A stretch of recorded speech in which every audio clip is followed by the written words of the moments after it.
Asyhadu an la ilaha illallah wahdahu la syarikalah wa asyhadu anna Muhammadan abduhu wa rasuluh. Rabbi shrah li sadri wa yassir li amri wahlul 'uqdatam min lisani yafqahu qawli. Amma ba'du. Yang saya hormati teman-teman dari pemuda ya, dari pemuda Jenangan Timur. Pada kesempatan ini saya tadi hampir ketiduran tadi. Tadi saya bel sama Mas Nyono tadi, apa betul saya ada ngisi di sini, terus katanya ya, dan memang kondisi badan kurang enak. Tadi saya pulang dari kantor, saya belum pulang, saya pulang duluan tadi, saya bersatu tadi terus istirahat. Tapi kalau teringat, ini mungkin menjadi prinsip dan menjadi pengalaman bersama. Ayo kita belajar untuk melakukan sesuatu yang terbaik. Melakukan sesuatu yang terbaik itu baik dari sisi substansi maupun dari sisi posisi. Kalau untuk ini pas untuk diri kita, tetapi ada yang lebih pas untuk banyak orang, mana yang kita pilih, mana yang kita dahulukan? Kira-kira sesuatu mungkin ini pas kita untuk, tetapi ada satu lagi ini untungnya untuk umat, untuk orang banyak. Mana yang kita pilih? Mana yang kita pilih? Kebaikan untuk satu orang dengan kebaikan untuk banyak orang, mana kita pilih? Banyak orang.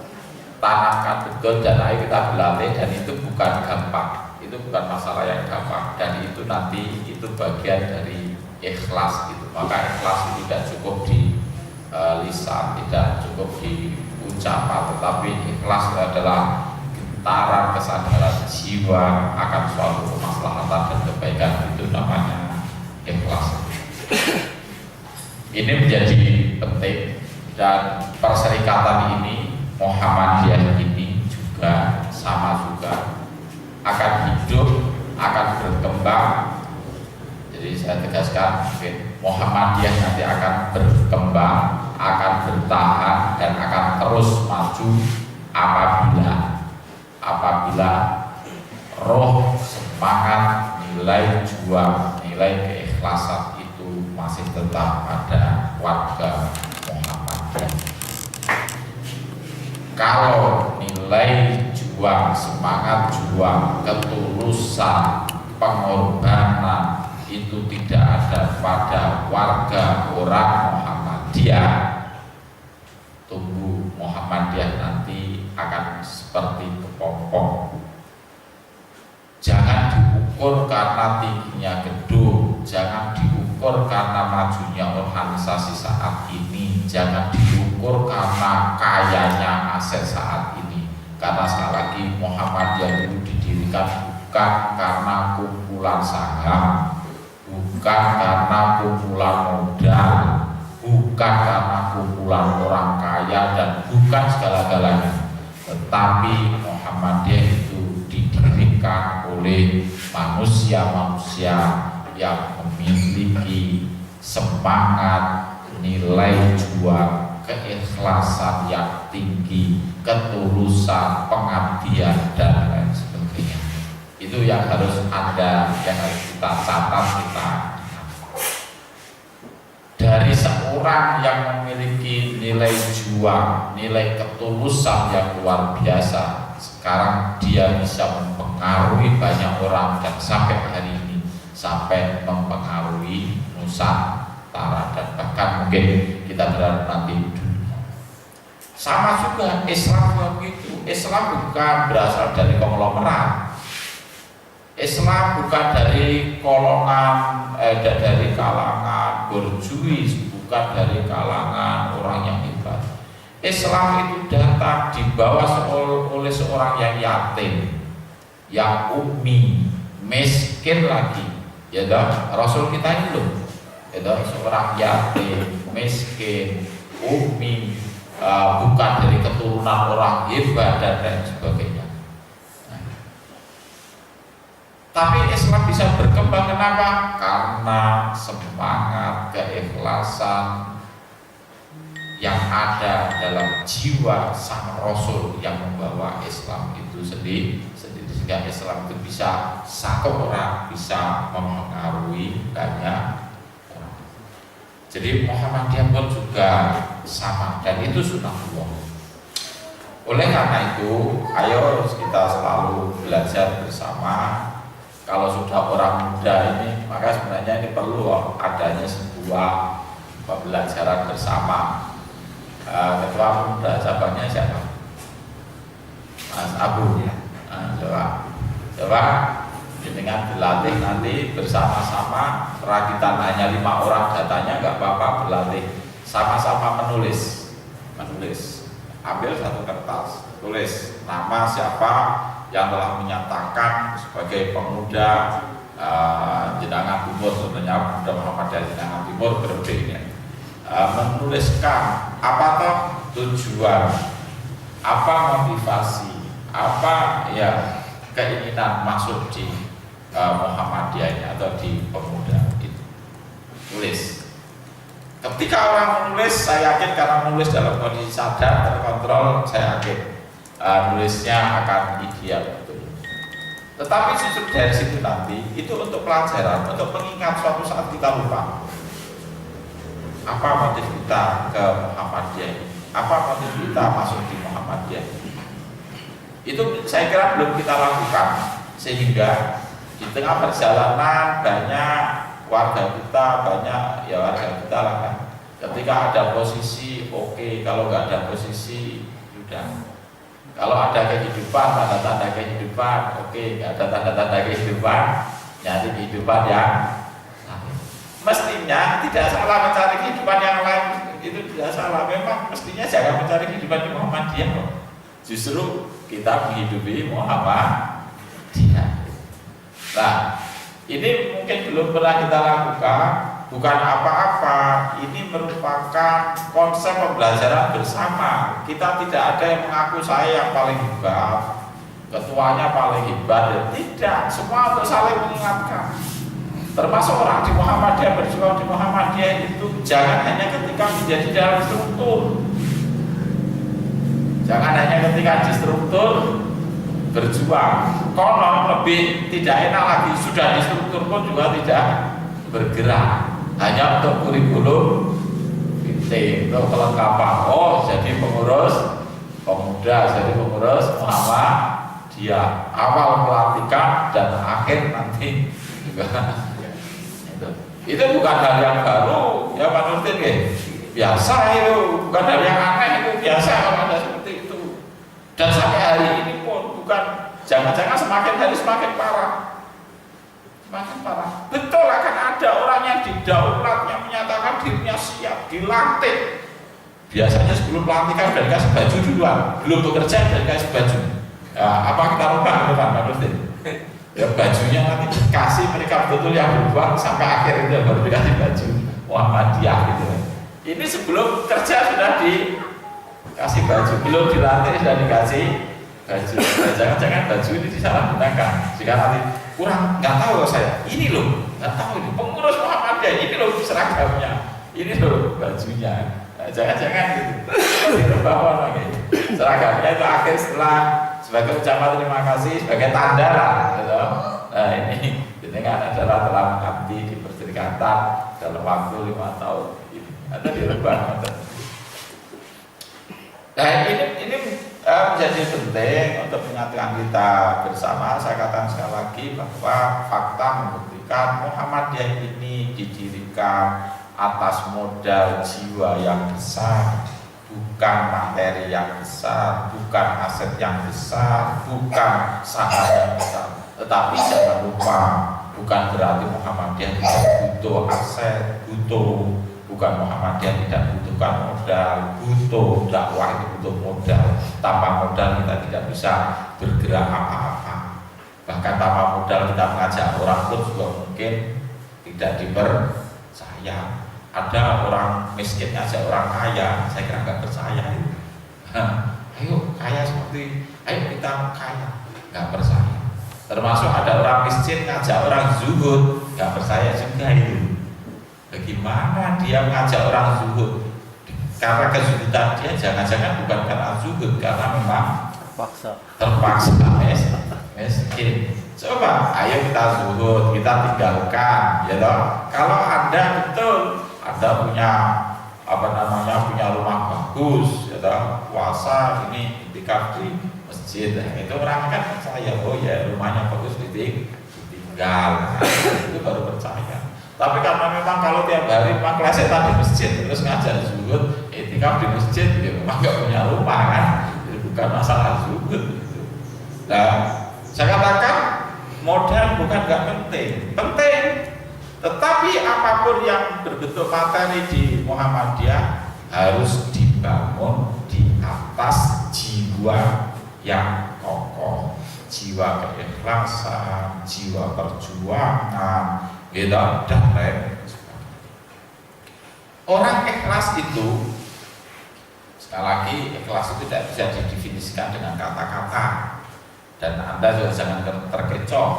Dan jangan-jangan orang kalau sering mengatakan saya ikhlas, jangan-jangan dialah orang yang tidak ikhlas. Karena kalau ikhlas itu mestinya nggak berkata.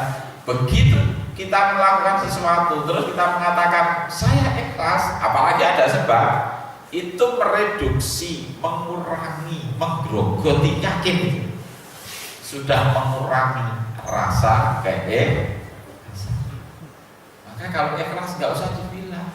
Apalagi kalau memang orang berbuat baik banyak godaan. Yang lebih parah lagi, orang sudah tidak berbuat, goda orang yang berbuat baik. Itu biasa, manusia ini sudah tidak berbuat, terus menghalang-halangi, mengganggu keikhlasan orang yang berbuat. Itu biasa, Anda jangan menyerah. Kalau enggak begitu, maka perbuatan Anda tidak menjadi bernilai 24 karat. Kalau orang berbuat masih kepengen dipuji, baru puas kalau dipuji, kalau itu ya berarti belum ikhlas. Yang ikhlas berarti sudah melakukan sesuatu terus digoda, diuji, kok tetap masih bertahan, baru itu ikhlas itu. Maka itu sudah setan itu banyak menggodanya. Pertama mulai menggoda, jangan melakukan. Oh masih menang kita, enggak, saya harus melakukan. Enggak, setan terus enggak frustasi, enggak cepat putus asa. Sebenarnya saat ini aja lah. Belum? Oke, balik. Saya ini, enggak. Ini lagi misi di Jeddah nanti kok. Napa. Oh, sip, bagus, nanti saya dukung, saya kasih konsep nanti. Oke, nanti saya kasih konsep nanti blueprintnya. Oke.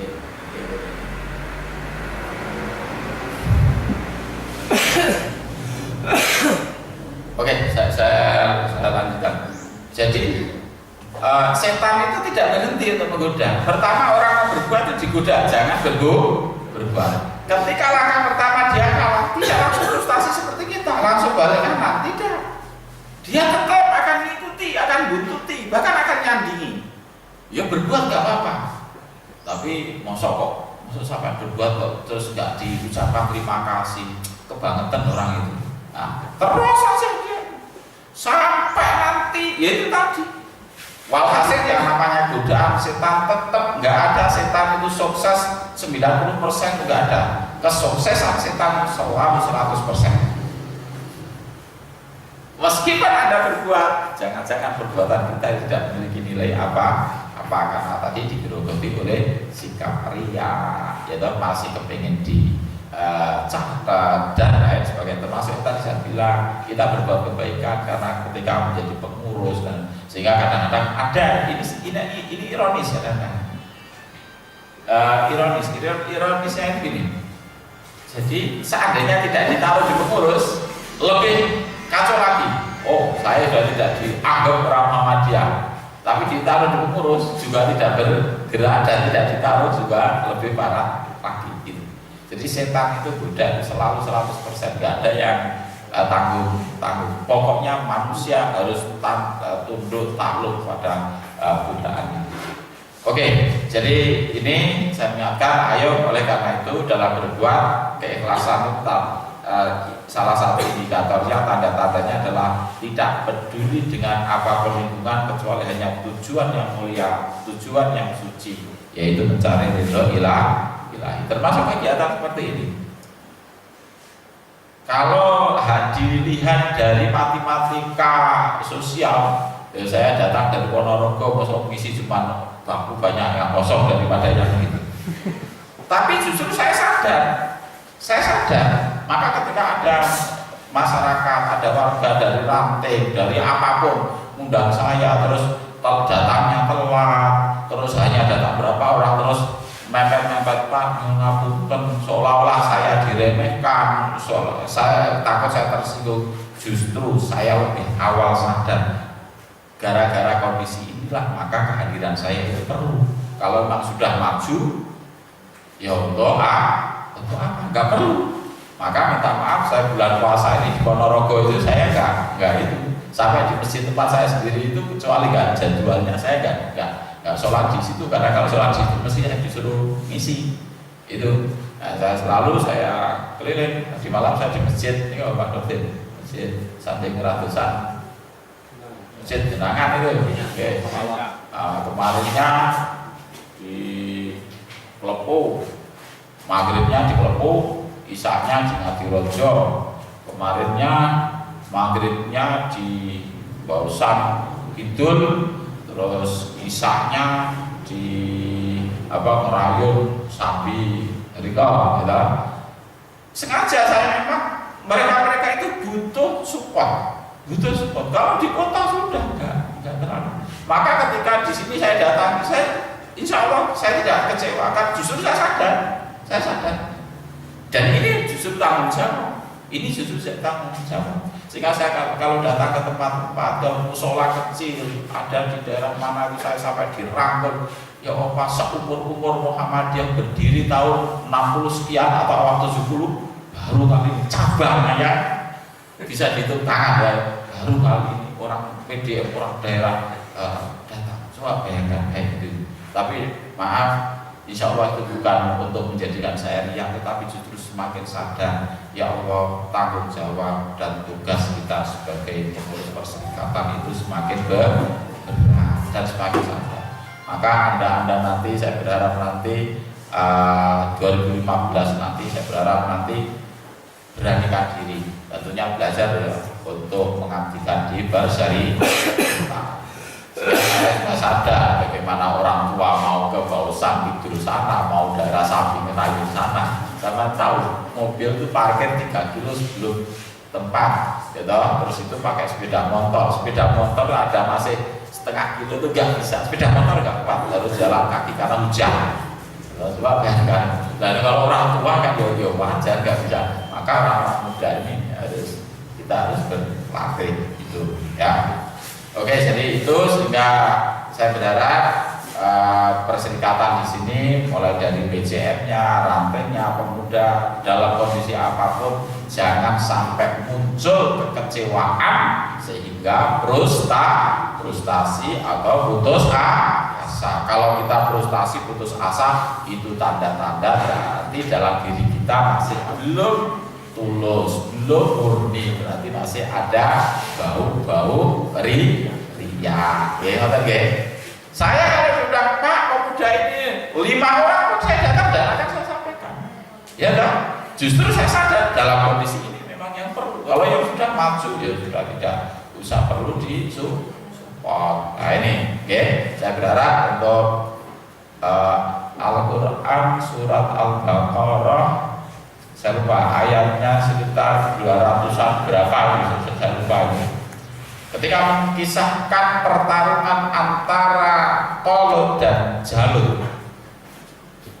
kalau nggak salah saya gini ayatnya itu, falamma fasola Talut bil junud qala inna Allaha mubtaliikum binahar faman syariba minhu falaysa minni wa man lam yat'ahu fa innahu minni illa man yatarafahu fatan biyadi fasyaribu minhu illa qalilan minhu falamma jawazahu walladzina amanu ma'a qalu la taqata lana al-yawma bi Jalut wa junudi qala alladziina yadhunnuna annahum mulaqullah kam min fi'atin qalilatin ghalabat fi'atan katsiratan biidznillah wallahu ma'as shabirin. Saya lupa ayat berapa sebelum juz 3 sebelum pas halaman kanan halaman kirinya tilka rusul. Kalau nggak salah saya begitu, saya lupa itu ayat berapa. Kalau Mushaf Utsmani ayat halaman kanan paling atas.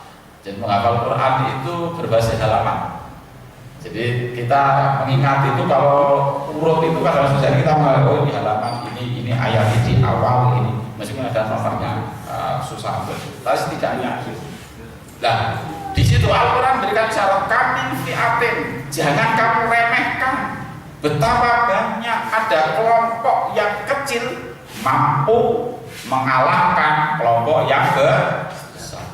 Dan itu sunatullah termasuk Islam sendiri. Islam itu diturunkan dari satu orang tidak langsung begitu nyampaikan diterima 10 orang, tidak, satu orang dimusuhi orang satu kampung duluan gitu.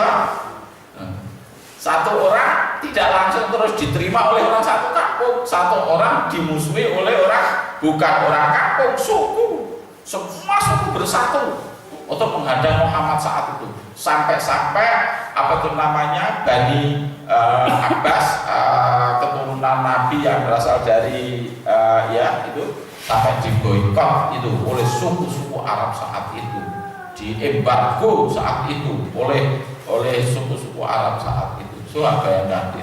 Tetapi apa yang terjadi? Kami fi'atin qalilatin ghalabat fi'atan katsiratan bi'id. Jadi dari yang sedikit, dari yang kecil, kalau yang sedikit ini memiliki jiwa yang kuat, semangat juangnya itu, saya yakin, saya optimis, insya Allah dari yang kecil nanti akan berkembang. Sebaliknya, meskipun besar, kalau tidak memiliki jiwa dan semangat juang, keropos dan suatu saat dia akan tenggelam itu. Sekali lagi saya mengingatkan, Pak Nurdin, sampaikan itu Muhammadiyah pun di Ponorogo, di Simon dulu tidak sebanyak ini gitu.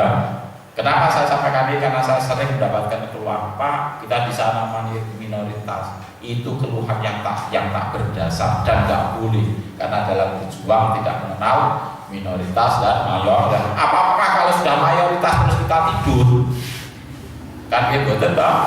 Nah, berjuang itu ya justru dalam kondisi ini nilai perjuangan itu sangat luhur, sangat murni.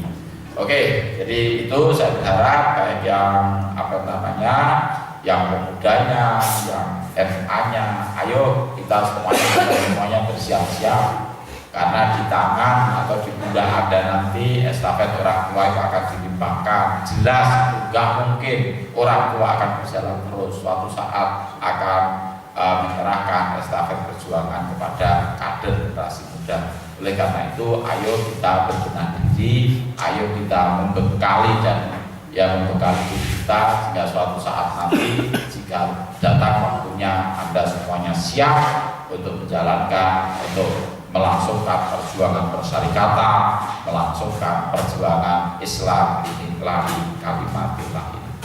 Oke, saya akan sedikit berikan makna sukses. Apakah sukses itu?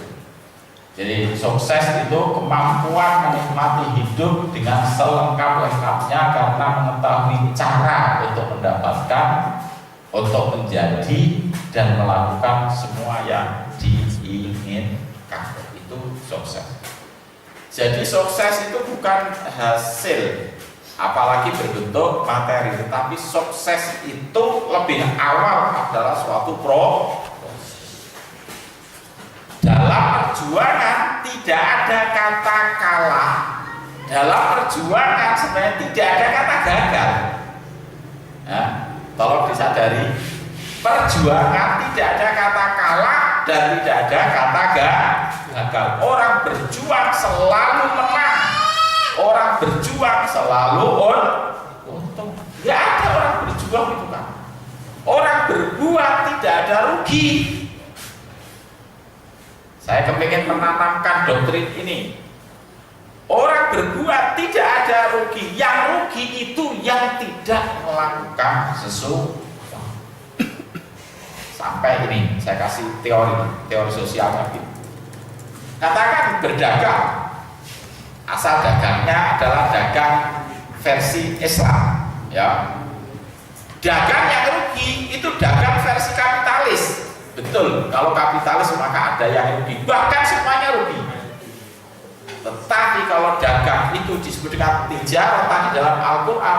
Al-Quran mengatakan tijaratan lan tabur, yaitu suatu perniagaan yang enggak pernah rugi. Saya berikan ilustrasi. Oke. Contohnya dagang ala kapitalis gak apa-apa, tetapi jiwanya yang harus kita jiwai dengan jiwa agama. Kalau Anda punya modal, katakanlah 1.000, gitu. Terus Anda melakukan suatu proses, ternyata hanya kembali materi itu 900. Maka secara spontan kita akan memvonis kita rugi, betul? Ya tak?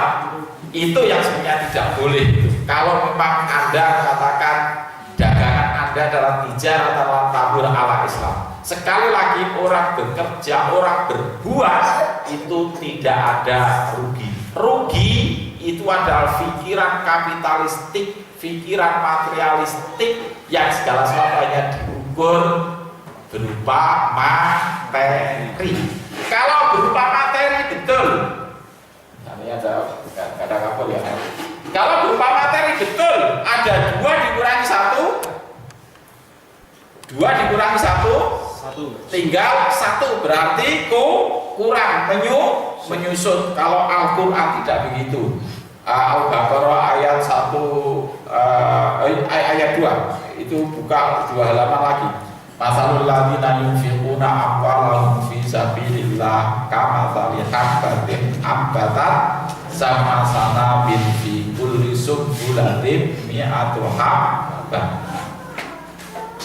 Itu perspektif Islam. Maka jangan perspektifnya jangan materialisme, jangan kapitalisme, tapi nilai. Maka ketika Anda melakukan proses, maaf tadi, berdagang tadi, modalnya 1.000, kok kembali 900. Perspektif Anda, keimanan Anda, keikhlasan Anda, semangat amal ibadah Anda, itu yang jangan kosong di hati. Ketika Anda berdagang, maka pertama bukan untuk mencari margin dari 1.000 menjadi 2.000 atau bukan itu. Tapi tolong nyatakan, saya punya ini yang keahlian saya, ini yang saya punya modal untuk menolong orang yang membutuhkan. Kan orang jual beli itu kan suatu transaksi kebutuhan. Kedua-duanya butuh, nggak ada. Maka di dalam Islam jual beli itu kedua belah pihak itu syaratnya harus setara. Memiliki hak yang sama, memiliki posisi yang sama, tidak ada yang satu boleh lebih berpotensi menguasai hegemoni dari yang lain. Yang itu syarat jual beli. Dan nanti syaratnya adalah antarodin, gitu. Di sini nanti perbedaan antara syariah dan kapitalis itu. Jadi antara syariah dan kapitalis itu kedua belah pihak itu antara nasabah dan user itu memiliki potensi yang sama. Termasuk antara bank syariah dan bank konvensional itu di situ itu sebenarnya. Tapi ini tidak banyak orang tahu. Hanya namanya yang ini karena mudharabah syariah, ini karena ini terus komen, tidak sekedar itu. Bank itu, bank konvensional itu perjanjiannya itu menang sak karpe dewe, sak enak dewe. Gak ada yang nasabah memiliki posisi yang sama dengan dia. Nasabah mesti selalu dalam posisi dirugikan. Yang ngerti ekonomi, yang sarjana ekonomi saya kira paham betul. Ketika bank itu mengeluarkan uang, maka dengan berbagai perjanjian diikat bahkan materai.